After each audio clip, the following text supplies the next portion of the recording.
Mais alors, à côté de ça, on a identifié encore un certain nombre de sujets d'actualité fiscale qui sont assez impactants pour vos cabinets et vos missions. Alors, on les a identifiés à partir des questions que vous nous posez, vous savez, sur la hotline d'Infodoc Expert. Hein.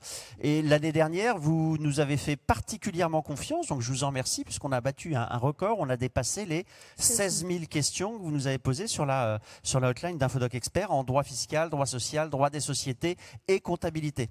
Et dessus, on voit qu'il y a un certain nombre de sujets récurrents qui reviennent. On va les voir ensemble. Et des questions sur la transmission, hein, notamment l'exonération de transmission d'une branche complète d'activité. On va parler de SCI aussi. On va parler de quoi? D'apport-cession aussi. On a beaucoup de questions. Donc, on vous propose un petit tour d'horizon des principales décisions qui peuvent vous impacter dans ces domaines. Et si on commence par la cession d'une branche complète d'activité, parce que le dispositif fiscal, il est quand même avantageux. Oui, alors c'est d'autant plus un dispositif avantageux, et bien c'est-à-dire que quand je cède une branche complète d'activité, je vais réaliser une plus-value, et cette plus-value, eh bien que je sois à l'IR ou à l'IS, c'est le seul dispositif d'ailleurs hein, qui s'applique à l'IR et à l'IS, je vais souhaiter être exonéré. Et alors oui, comment je peux exonérer cette plus-value résultant soit de la cession d'une branche complète d'activité ou d'une entreprise individuelle. Pourquoi je dis ça? Eh bien, tout simplement parce que dans l'application du texte, alors 238 quindecies pour quand on est puriste, hein, qui prévoit les conditions d'application. À l'époque, on l'appelait 238 quaterdecies ou la cession Sarkozy. Eh bien, quoi qu'il en soit, alors on vous dit comment je peux en bénéficier. Eh bien, c'est simple. Première condition, il faut que mon entreprise individuelle ou ma société à l'IS exerce une activité opérationnelle depuis au moins 5 ans. Donc, il faut veiller à respecter ces délais de 5 ans. Hein, il faut une activité opérationnelle. Ensuite, il faut céder, le texte vous dit, une entreprise individuelle ou une branche. Et ça va être important. Vous allez le voir dans les jurisprudences dans une des jurisprudences qui suit, la notion d'entreprise individuelle n'est pas obligatoirement que de branche. Et dès lors que je respecte ces conditions et que mon prix de cession est inférieur à 500 000 €, eh bien, je suis exonéré totalement. Et si je suis entre 500 000 et 1 million, eh bien, je suis partiellement exonéré. Donc, ça fait quand même, pour des sociétés à l'IS, un montant d'exonération en cas de cession qui est quand même important, et donc d'où le fait que ce soit un régime de transmission, un régime dit de faveur. Bien entendu, il y a une autre condition qu'il ne faut jamais oublier, c'est qu'il ne faut pas qu'il y ait de lien entre celui qui cède et celui à qui on vend, donc pas de lien entre le cédant et le cessionnaire. Alors, bien entendu, on vous dit qu'il faut vendre soit une entreprise individuelle, soit une branche complète. Et pour définir cette branche complète et autonome d'activité, l'administration fiscale, dans sa doctrine, prenant appui sur ce qui avait déjà été dit en matière de fusion, est venue de nous donner une définition, somme toute, très importante et assez peut-être littéraire, hein, mais qui vous dit... En l'occurrence, alors Patrick, que nous dit-elle? Elle nous dit de manière assez précise ce qu'est une branche complète d'activité. Hein. Et il faut bien garder en tête hein, que l'exonération, elle concerne la cession d'entreprise ou la branche, mais on peut vendre l'entreprise. Hein. Là, on a eu besoin de donner une définition précise parce qu'on ne vend pas la totalité de l'entreprise, on vend qu'une branche complète. Et une branche complète, nous dit l'administration, c'est un ensemble d'éléments d'actifs et de passifs d'une division d'une entreprise ou d'une société, constituant au niveau de l'organisation une exploitation autonome capable de fonctionner par ses propres moyens.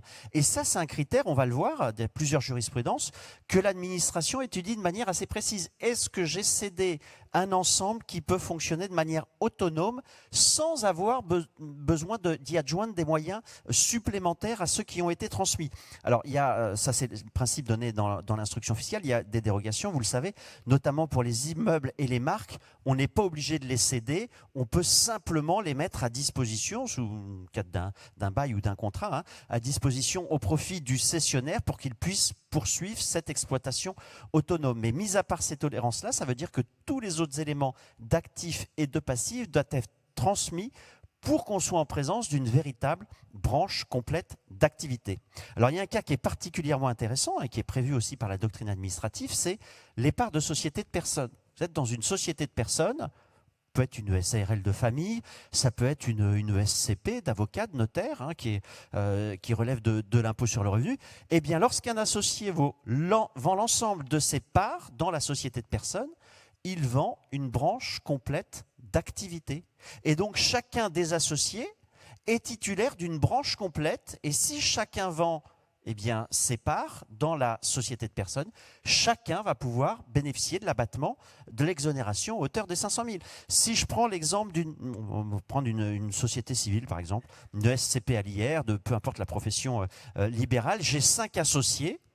Si on veut vendre la totalité des parts de la société de personnes, les 5 associés vendent leurs parts, chacun peut vendre 500 000 euros, donc je peux avoir un prix de cession des titres de la société de 2,5 millions. J'aurai 5 fois 500 000 euros d'exonération puisque chacun a vendu une branche complète à hauteur de 500 000 euros. Donc c'est un dispositif assez puissant et qui génère une exonération d'impôt sur le revenu et de prélèvements sociaux à hauteur des 500 000 exonération totale.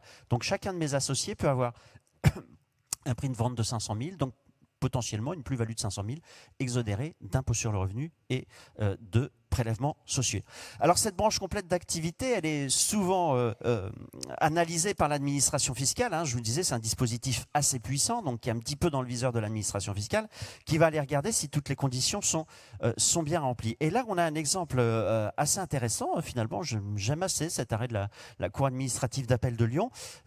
C'est pas pour leur jeter des fleurs et parce qu'on est en présence de fleuristes, mais c'est une situation intéressante que vous pouvez rencontrer. J'ai un fleuriste qui exploite avec sa femme, c'est d'ailleurs l'épouse qui exploitait les fonds de commerce. Et puis il y avait un magasin à Thonon-les-Bains et puis un autre à Évian-les-Bains. Et il décide de vendre l'établissement de Thonon-les-Bains et également l'établissement d'Évian-les-Bains. Et ils font la vente dans les règles au profit d'un acquéreur qui acquiert les 2 établissements le même jour pour un prix qui a été déterminé. Et là, les vendeurs disent c'est fabuleux parce que j'ai vendu 2 établissements autonomes. Il y avait vraiment 2 fonds distincts avec 2 clientèles distinctes dans 2 villes différentes et je vais pouvoir bénéficier 2 fois donc de l'exonération puisque j'ai transmis 2 branches complètes d'activité. Et là, l'administration fiscale dit non, pas du tout. Et le juge donne raison à l'administration fiscale. Les juges disent vous n'avez pas vendu 2 branches complètes d'activité puisque vous avez vendu toute l'entreprise. Vous avez vendu toute l'entreprise puisqu'il n'y a que 2 fonds dans cette entreprise et qu'ils sont connus sous une même enseigne, avec un même numéro sirène d'entreprise et que vous avez donc cédé le même jour au même acquéreur la totalité de l'entreprise puisqu'il ne reste plus d'autres fonds dans votre entreprise. Elle a donc disparu. Donc vous n'avez pas le droit à 2 fois l'abattement, vous avez le droit qu'à 1 fois l'exonération, alors à l'époque c'était 300 000 à l'époque des faits, mais aujourd'hui vous n'avez droit qu'à 1 fois 500 000 euros. Donc attention à analyser quand on fait la cession, est-ce qu'on vend toute l'entreprise ou est-ce qu'on vend qu'une division de l'entreprise, qu'une branche complète d'activité? Si c'est le cas, imaginons qu'il y ait eu 3 magasins à Thonon, Évian et puis ailleurs, j'en aurais cédé 2, j'aurais bien vendu 2 branches. Mais là, j'ai cédé, il y en avait que 2 et j'ai tout cédé le même jour. J'ai donc cédé l'entreprise. En plus, manque de chance. Manque de chance, pas forcément, mais en tout cas, j'ai vendu le même jour au même acquéreur. J'aurais vendu à 2 acquéreurs distincts. On aurait bien fait la distinction des 2 fonds de commerce. J'aurais pas cédé 2 fois l'entreprise à 2 personnes différentes. Et si ça avait été pas le même jour, même chose. J'aurais pu plus facilement démontrer que j'étais en présence de 2 branches complètes. Là, j'ai tout cédé le même jour au même acquéreur. Et donc, j'ai cédé la totalité de l'entreprise. Donc, une seule fois, l'exonération des 500 000. Alors, Patrick est un esprit bucolique avec ses fleurs. Oui. Par contre, moi, je reste plutôt dans le financier, puisque pour la même illustration de l'application du 238 qu'un des sièges, je vais vous parler d'une décision, toujours Lyon. Vous remarquerez, en l'occurrence, que c'est une cour administrative d'appel assez active. Et donc, vous aviez un agent général d'assurance qui va vendre un portefeuille à sa fille pour moitié, donc en l'occurrence, et il va considérer en cédant ce portefeuille de clients à sa fille, qu'il va céder une branche complète et que comme il cède une branche complète, il va pouvoir bénéficier de l'exonération attachée à cette branche.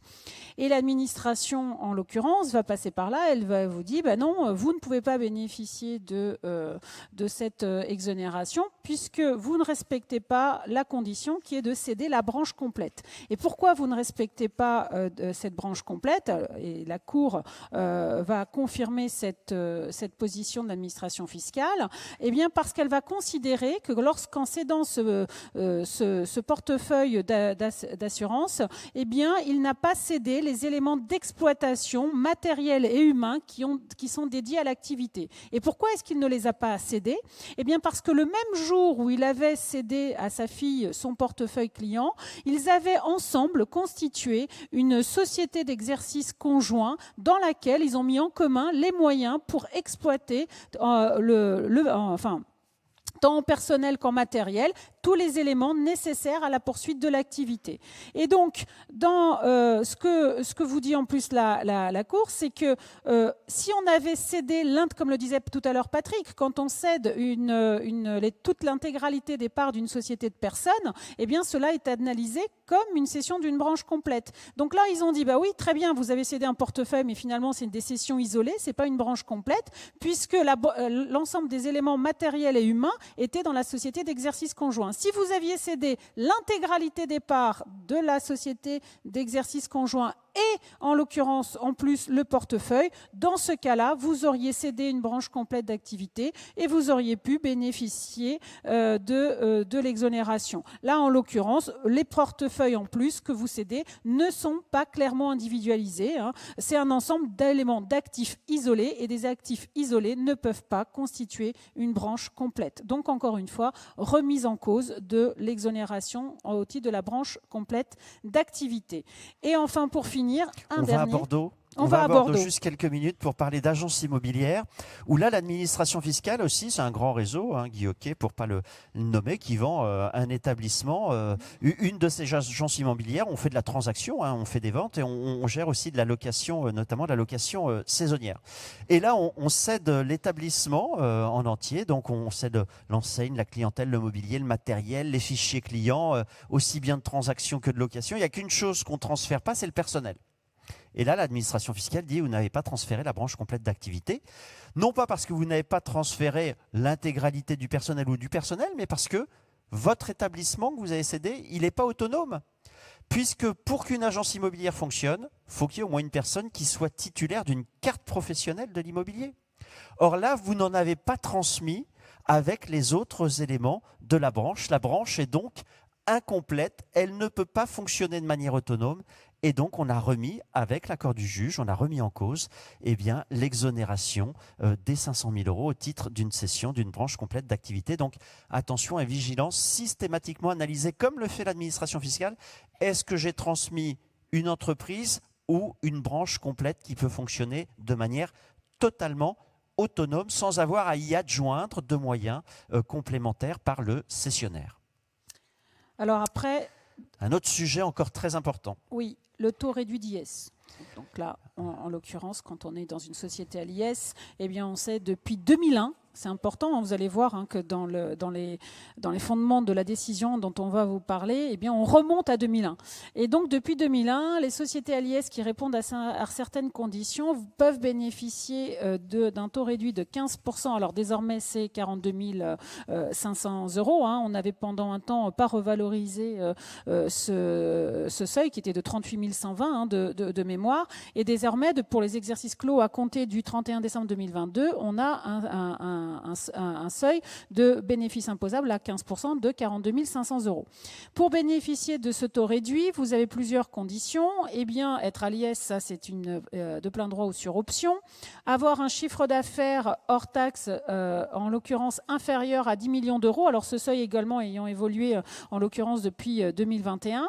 Et avoir un capital entièrement libéré et un capital détenu à 75% par des personnes physiques ou par des sociétés dont le chiffre d'affaires lui-même est inférieur à 10 millions € et dont le capital est entièrement libéré et détenu par des personnes physiques. On n'a qu'un seul niveau d'interposition, d'ailleurs, à retenir. Alors, il y a des obligations déclaratives à respecter pour bénéficier de ce taux réduit, mais on se rassure, parce qu'on a toujours peur, lorsqu'on ne respecte pas certaines obligations déclaratives, qu'on ait une sanction, et notamment, dans le cas du taux réduit, on s'était posé la question de savoir si je ne respecte pas le fait d'annexer à ma déclaration de résultat la répartition du capital social et la détermination du bénéfice imposable au taux réduit, est-ce que je craignais de ne pas en bénéficier? Là, on nous dit, dans un TA de Rennes, un tribunal administratif de Rennes, qui date de 2008 et depuis on n'en a pas eu d'autres, qu'il n'y aura pas de remise en cause. Alors pourquoi est-ce qu'on vous parle de ça? Tout simplement parce qu'effectivement, on avait dans les textes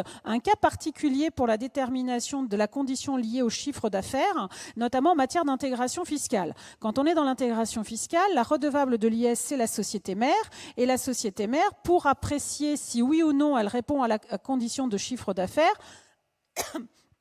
il fallait, en l'occurrence, tenir compte du chiffre d'affaires de toutes les sociétés du groupe, des sociétés qui, nous a-t-on dit, qui étaient intégré.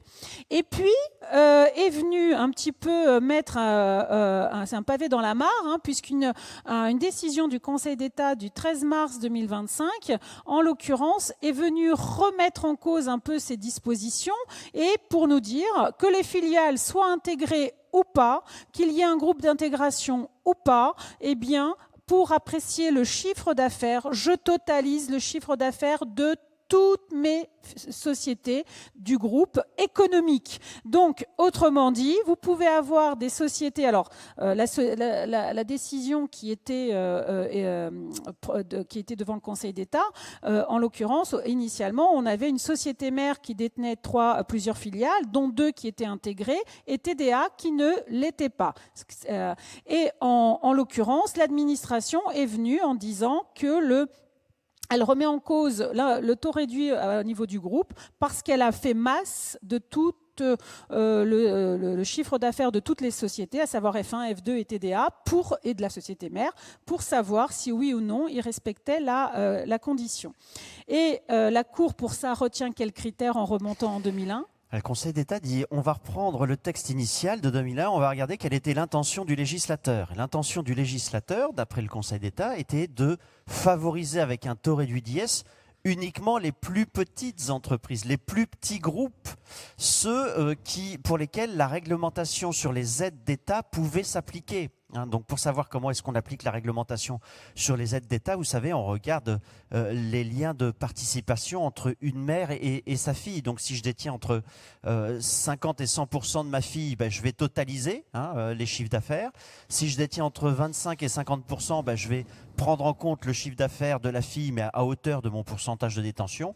Et si je détiens moins de 25%, je ne prends pas du tout en compte le chiffre d'affaires de la filiale. Donc c'est en se basant sur ces raisonnements que le Conseil d'État a dit, en fait, dans nos textes en 2001, l'objectif, c'était favoriser les plus petites entreprises au regard de la réglementation sur les aides d'État. Mais peu importe qu'il y ait une intégration fiscale ou pas.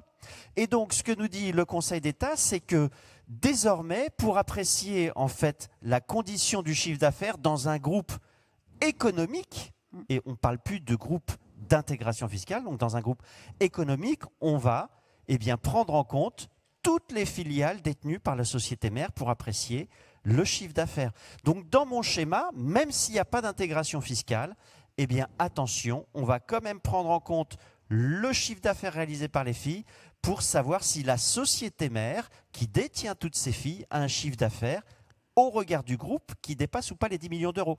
Si je prends un exemple tout simple, j'ai plus d'intégration fiscale. Ma société mère, elle fait 0 de chiffre d'affaires. Elle détient que les titres de 10 filiales.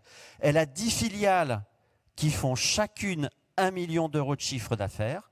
La mère, au niveau du groupe, au regard de la réglementation européenne, c'est comme si c'est elle qui réalisait les 10 millions d'euros de chiffre d'affaires.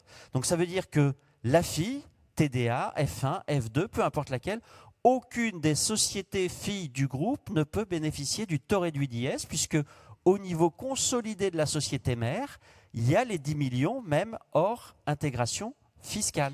C'est ça la décision, excuse-moi, c'est ça la décision du Conseil d'État du 13 mars 2025, c'est de nous dire, on va globaliser, dès lors que je détiens plus de 50% de mes filiales, je vais globaliser tout le chiffre d'affaires de mes filiales au niveau de la mère pour apprécier les 10 millions. Je me fiche qu'il y ait une intégration fiscale ou pas, ce n'est pas un critère déterminant au regard de la réglementation européenne. Et nous avons eu vent en fait d'avis de rectification d'administration, de propositions de rectification en fin d'année via la hotline. Et donc et tous ont le même argumentaire qui est basé sur cette décision de mars de 2025 et avec et pas uniquement. Et alors, surtout en province, on a eu plus de cas qui nous ont été remontés en province que particulièrement en Île-de-France. Donc voilà, sachez que si ça vous arrive, c'est possible, ce sera tous au regard de cette décision. Alors un autre sujet qui fait couler aussi sur lesquels l'administration est très attentive, eh bien vous savez qu'une SCI, en l'occurrence une société civile et immobilière, elle a une activité de nature civile, mais lorsque sur le plan fiscal, elle exerce une activité commerciale, elle bascule obligatoirement à l'IS. Et de plein droit d'ailleurs. Et pour éviter effectivement que la SCI ne bascule de plein droit à l'IS, vous avez des tolérances administratives dont on va vous parler et qui ont donné lieu à différentes décisions. Alors, on est à une SCI, donc on est de plein droit à l'IS lorsqu'on a une activité commerciale, donc marchand de biens, location meublée, c'est les plus récurrentes. Seule exception à cette règle pour ne pas être soumis à l'IS de plein droit, notamment les sociétés civiles de construction-vente pour qui on a un régime spécifique et qui peuvent rester, même si elles sont des sociétés civiles, à l'impôt sur le revenu par translucidité fiscale. Et donc, dès lors qu'elles exercent effectivement une activité de construction-vente. Et la tolérance dont on vous parle, et qui en l'occurrence vous permet de ne pas être à l'IS automatiquement, eh bien c'est une tolérance, en fait, comme disait Patrick ce matin, on en a deux. Pourquoi ? Eh bien parce que le texte vous dit, si vous êtes une société civile et que vous exercez de manière accessoire votre activité commerciale. Alors, qu'est-ce que c'est qu'une activité commerciale ? Eh bien, si elle est accessoire, ça veut dire que le montant de vos recettes commerciales, en l'occurrence, n'excède pas 10% du montant des recettes totale de la société. Eh bien, si c'est le cas, en l'occurrence, eh bien, je ne vais pas basculer automatiquement à l'IS. Et puis, on me dit, bah oui, très bien, mais il se peut que le fait d'avoir des recettes commerciales accessoires, eh bien, c'est un cas ponctuel, ça m'est arrivé de manière ponctuelle, et donc, de ce fait, j'ai une deuxième tolérance, et cette deuxième tolérance, elle va venir vous dire la chose suivante, bah, je vais regarder si les recettes commerciales que j'ai réalisées au titre de l'année, mais également au titre de la moyenne des 3 années précédentes, elles n'excèdent pas 10% de la moyenne des recettes totales. Et donc, si c'est le cas, je ne bascule pas non plus à l'IS. Et donc, attention, c'est des tolérances d'application stricte. Et donc, la jurisprudence est venue nous donner un peu la lecture et de l'application de cette tolérance. De ces deux tolérances. De ces deux tolérances. Et là, en l'occurrence, on retourne à Lyon. On retourne à Lyon. Alors, 3 jurisprudences en un an. Vous voyez que le sujet il est quand même important pour les contribuables, rien que pour savoir comment est-ce qu'on applique ces tolérances. Premier voyage, on va à Lyon avec la SCI Mélodie qui faisait de la location nue et puis qui, du jour au lendemain, en 2014, a rajouté une activité de location meublée, donc activité commerciale. Est-ce qu'elle est accessoire ? Oui, dit la SCI. Non, dit l'administration fiscale. Et la SCI, elle dit, c'est une activité accessoire puisque j'ai commencé en 2014. Donc, prenez la deuxième tolérance. L'activité commerciale en N plus l'activité commerciale, mais qui était nulle puisque j'en avais pas des 3 années précédentes. Eh bien, en moyenne, certes, je dépasse en 2014, mais en moyenne, sur les 4 années, je ne suis en dessous des 10%, donc je demande l'application de la tolérance, de la deuxième tolérance des 10%. Et là, les juges lui disent non. Ils n'entendent pas ça de la même oreille, hein, et ils disent, en fait, vous allez prendre en compte et faire la moyenne sur les 3 années précédentes si vous avez eu des activités commerciales accessoires. Mais avant 2014, vous n'aviez pas d'activité commerciale accessoire. C'était zéro, c'était nul. Donc, vous ne pouvez pas faire la moyenne, puisqu'il n'y en avait pas. On ne fait pas une moyenne avec des zéros. Donc, du coup, l'administration et le juge disent, vous ne pouvez appliquer que la première tolérance. Or, en 2014, vous avez dépassé les 10%. Et là, évidemment, pour la SCI Mélodie, ce n'est pas la même musique, puisque donc, elle bascule à l'IS. La tolérance ne peut pas s'appliquer. Juste pour préciser les paroles, hein, vous voyez que dans les faits, les juges ont relevé à Lyon que sur 40 851 € de chiffre d'affaires total, il y avait eu 11 000 260 € liés à l'activité de location meublée commerciale, donc plus de 10%. Bravo pour les juges. Par contre, ils ont fait une petite erreur de calcul. Ça ne fait pas 21,74%. Ça fait un petit peu plus. Ça fait plus de 25% d'activité commerciale. Et on ne pouvait appliquer que la première tolérance, puisqu'il n'y avait pas d'activité commerciale sur les années précédentes. Ensuite, on va aller vers Toulouse en novembre. Et là, en l'occurrence, eh bien, vous savez que, effectivement, on vient de vous le dire, si une SCI exerce une activité commerciale, elle est censée basculer à l'IS avec toutes les conséquences que ça entraîne. On a oublié de vous le dire, puisque quand on a un changement, enfin une SCI qui exerce une activité commerciale, elle change de régime fiscal, puisque c'est considéré comme une cessation d'entreprise. Et donc, du fait de cette cessation d'entreprise, le changement de régime fiscal entraîne l'imposition des plus-values latentes, sauf application des atténuations conditionnelles. Mais ça peut encore faire l'objet d'un autre débat. Et le bénéfice peut être qualifié si quelqu'un en plus de revenus réputés distribués, puisqu'on était à l'IS. Exactement. Donc là, ce qui se passe souvent dans la pratique et qu'on a souvent comme question, eh bien, j'ai une SCI, elle a un bien, elle va le donner en location nue à un de ses associés notamment, ou aux associés. Et ensuite, ce sont les associés qui vont faire de la location dite meublée.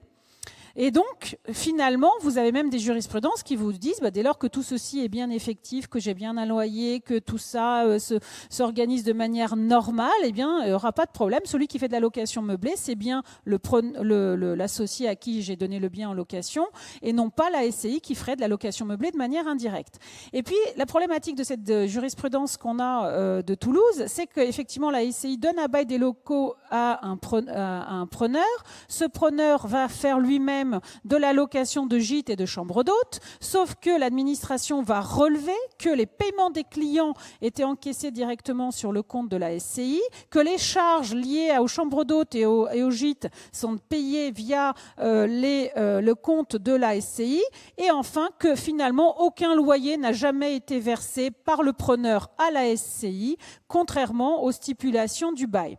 Donc attention, c'est pas parce que toutes ces personnes sont les mêmes qu'il ne faut pas être vigilant. Alors oui, effectivement, s'il y avait eu un contrat de bail avec des loyers versés, que ensuite les charges et les paiements s'étaient faits dans des comptes différents, la solution, comme d'autres jurisprudences ont pu l'admettre, aurait pu être différente. Donc effectivement, la Cour, ce qu'elle va faire, c'est qu'elle va requalifier l'activité de la SCI comme une activité exerçant une activité commerciale, et donc elle impose la SCI à l'IS. Et comme le disait Patrick, la conséquence également par l'associé, c'est que tous les revenus qui lui sont revenus ont été considérés comme des revenus réputés distribués. Parce que si j'avais été à l'IS dès le début, eh bien, tous les sommes que j'avais perçues, c'était des distributions c'était revenus distribués. Et enfin, on finit par une dernière décision. Alors, oui, je crois que c'est à Paris. Conseil d'État, c'est à Paris. Et là, encore, c'est encore une. Alors, par rapport à la tolérance, c'était une SCI qui avait une activité commerciale de location meublée.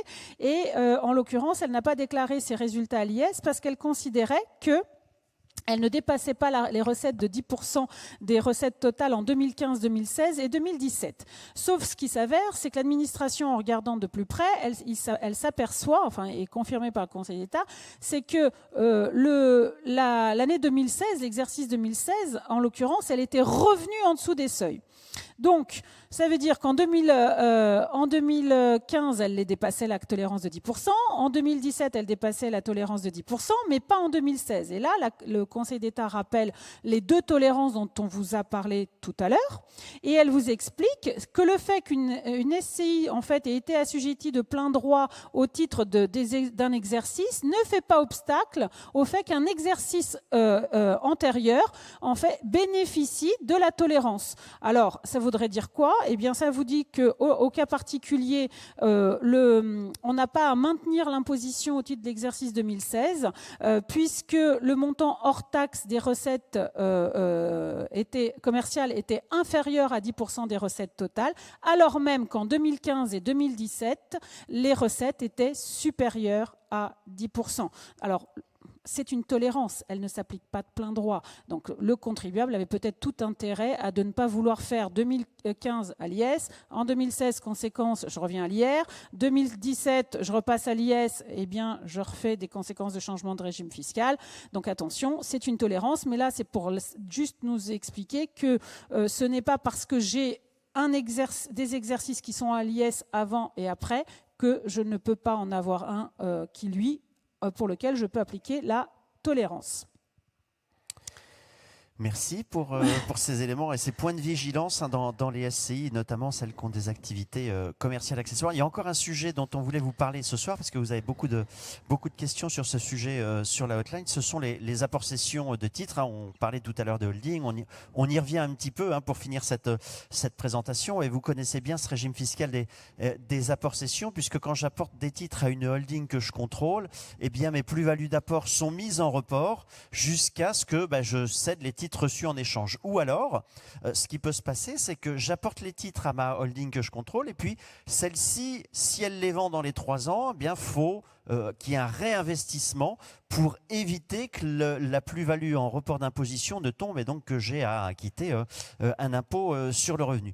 Donc vous connaissez bien ce dispositif. Il fait aussi l'objet de contrôle de la part de l'administration fiscale. Il fait aussi l'objet de réflexion de la part du législateur, et dans le cadre des débats sur le projet de loi de finances pour 2026, il était prévu, il a été envisagé par amendement de revenir sur le dispositif et notamment d'allonger un certain nombre de délais et notamment la durée de conservation du réinvestissement.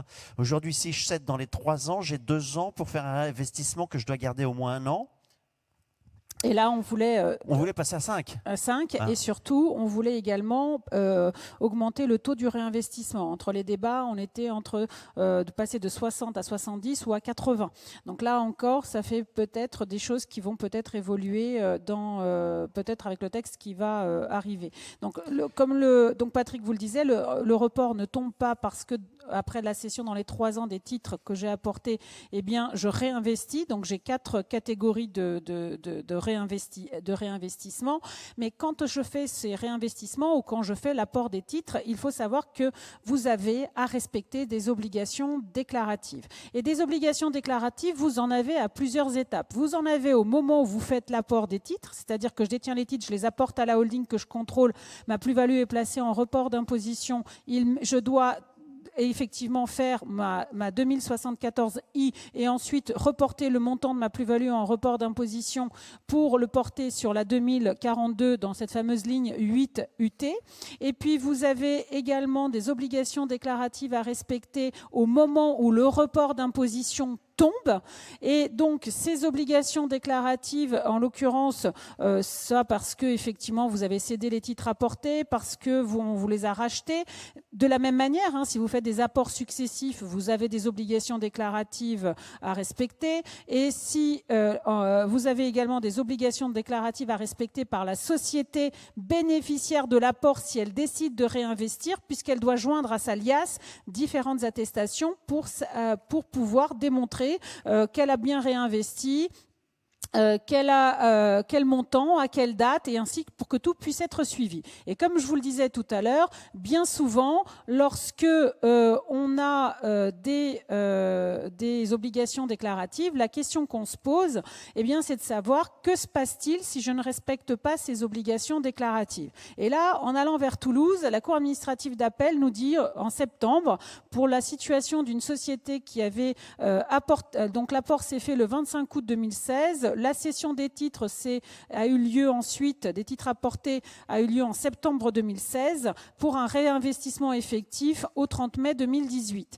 Et la problématique qu'on avait là, c'est que là, il y avait 2 choses. L'administration considérait, pour remettre en cause ce report d'imposition, c'est que, 1, les obligations déclaratives n'avaient pas été respectées tant au niveau au moment de l'apport qu'au moment où la société avait fait le réinvestissement, et enfin que ce réinvestissement n'était pas éligible. Alors, les choses ont un peu évolué dans la doctrine. Donc là, en l'occurrence, ce qui nous intéresse le plus, c'est de dire effectivement, et la Cour dit attention, le fait de ne pas respecter les obligations déclaratives au moment de l'apport ou l'absence de réengagement de la société de réinvestir ces obligations qu'elle doit elle-même faire, eh bien, cette omission n'a pas d'incidence sur le report. Ça veut dire que le report est maintenu dès lors qu'on arrive à démontrer qu'on a bien un réinvestissement effectif. C'est déjà ce qu'on avait pour d'autres décisions de première instance.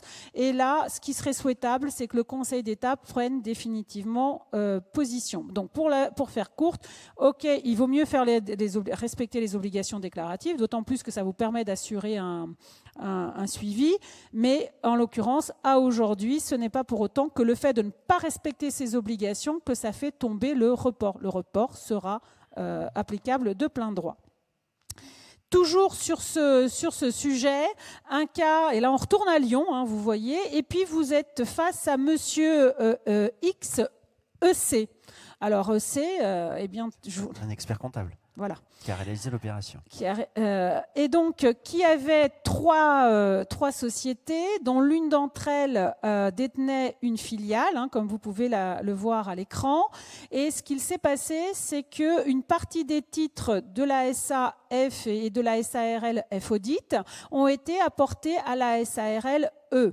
C'est au moment de l'apport de ces titres, et bien entendu, Monsieur X reçoit des titres de la SARL E, et ces plus-values qu'il constate au titre de cet apport sont placées en report d'imposition. Et puis, la SARL E va faire l'acquisition de ce qui restait des parts de la SARL F Conseil. Et elle va faire l'acquisition de SARL F Conseil le 29 septembre. Mais entre-temps, le 30 septembre, la SARL E vend les titres qu'on lui avait apportés au titre de F et de la SARL F Audit. Donc, qu'est-ce qui s'est passé? L'administration, le contribuable dit, puisque j'ai réinvesti, mon report ne tombe pas. Mais là, nous avons avant l'heure, c'est pas l'heure. Pourquoi? Eh bien, l'administration passe par là et vous dit le report d'imposition. Une fois que j'ai cédé les titres qui m'ont été apportés, j'ai dans les 3 ans à compter de la cession des titres, et je dois réinvestir. Sauf que là, le réinvestissement, il a eu lieu 24 heures avant. Et donc, comme le réinvestissement a eu lieu 24 heures avant, ce n'est pas un réinvestissement effectif. Et donc, le report tombe. Et donc, le report, alors c'est un petit peu dur comme solution, puisqu'on a bien un investissement effectif, mais il n'a pas eu lieu dans les 3 ans à compter de la cession des titres apportés. Il a eu le réinvestissement, il a eu lieu antérieurement, et donc ça a fait tomber le report d'imposition par rapport à l'application stricte des règles. Autre sujet, mais qui est sur un autre sujet en matière de plus-value en report d'imposition. Là, vous êtes dans le cas où vous étiez entrepreneur individuel, ça prend de l'ampleur, vous décidez de vous restructurer, d'apporter votre fonds en société.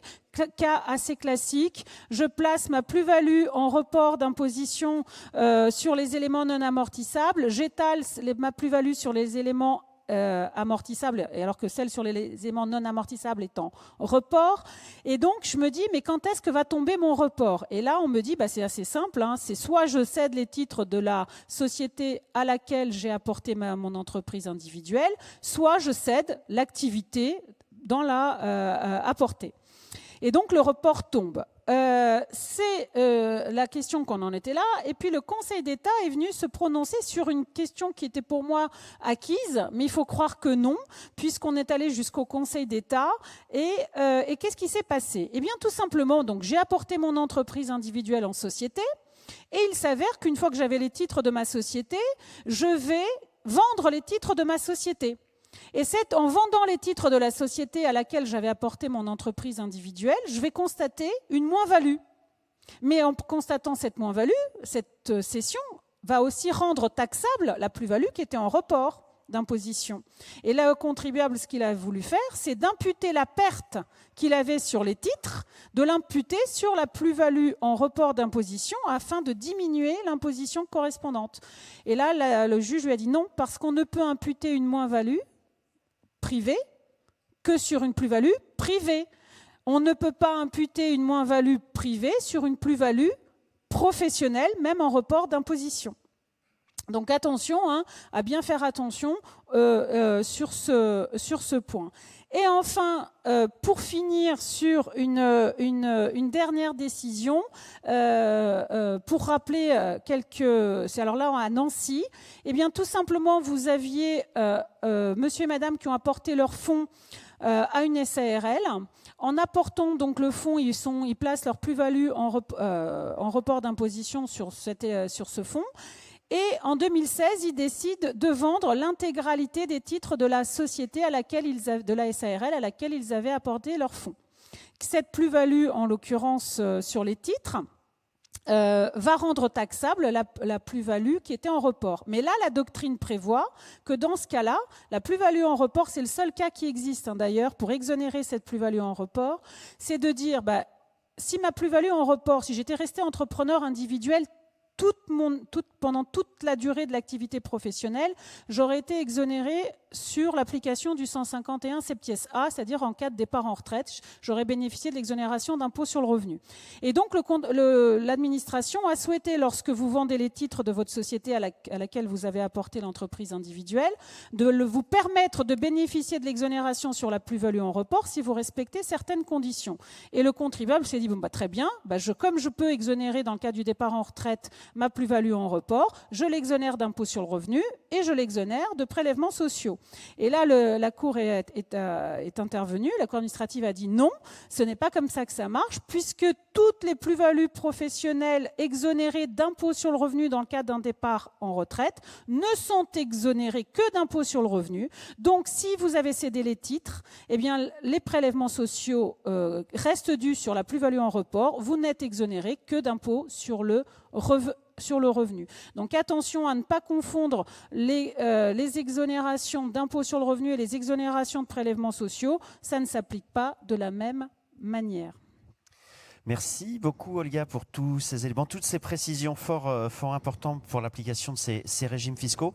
Voilà ce qu'on voulait vous présenter ce soir en matière d'actualité fiscale, bien évidemment à suivre dans les prochaines heures, dans les prochains jours en ce qui concerne l'adoption d'un projet de loi de finances pour 2026. Merci à toutes et à tous pour votre attention et je vous propose de nous retrouver avec le président autour d'un verre. Merci à vous. Merci beaucoup.